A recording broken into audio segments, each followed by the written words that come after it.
Tout à fait autre chose à présent. Le 12 juin dernier, Suicide a publié un rapport qui a fait couler tant d'encre et de salive. Il s'agit d'un rapport sur les activités de Glencore au Tchad. Le 19 juin dernier, Suicide a retiré le dit rapport de son site. Que s'est-il passé? Ce retrait est-il un aveu de culpabilité de la part de Suicide? Suivez plutôt le regard de la rédaction avec Assira Nambatinga.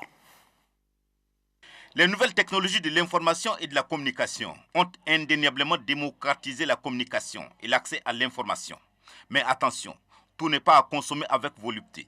Il y a risque d'intoxication.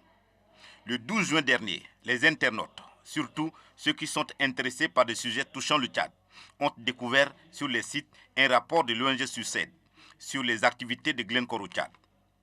Le 19 juin, ils seront encore surpris de constater que cette même organisation dit avoir retiré ce rapport de son site. Raison invoquée, la mauvaise interprétation faite par les uns et les autres et la récupération politique dont le rapport a fait l'objet. Alors que l'intention des auteurs du rapport s'inscrit, selon leurs propres termes, dans une campagne en faveur d'une plus grande transparence dans le secteur des matières premières en Suisse en vue de sensibiliser le public suisse à cette question. Fin de citation. Rétropédalage. Avec l'Internet, le ciblage géographique du récepteur est un exercice fastidieux et l'ONG Suicide a appris à ses dépens. Ce rétropédalage, je voudrais dire, le retrait du rapport par le Suicide de son site laisse supposer que les auteurs du rapport se seraient reproché quelque chose. Et du coup, l'objectivité du rapport est à questionner.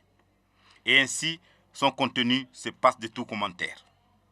Quant au contrat Glencore Tchad pour la vente du brut, le chef de l'État Idriss Déby Itno a sans détour qualifié d'un contrat de dupe. Et il s'est même interrogé s'il n'y a pas de délit d'initié.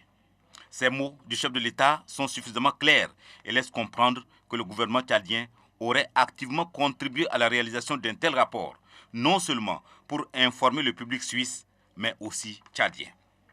Suicide a dans sa volte-face ajouté que ce rapport est le résultat des recherches d'un enquêteur suisse qui s'est aussi basé sur des rapports et articles déjà publiés à ce propos. Fin de citation.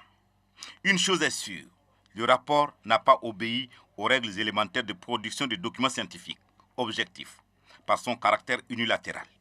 Ce retrait du rapport est assimilé à un aveu de culpabilité de la part des auteurs. Dans tous les cas, avec les nouvelles technologies de l'information et de la communication, beaucoup de vices sont permis. Et les internautes sont invités à modérer leur consommation, car tout ce qui se dit ou se raconte sur les réseaux sociaux n'est pas forcément vrai. Authentifié.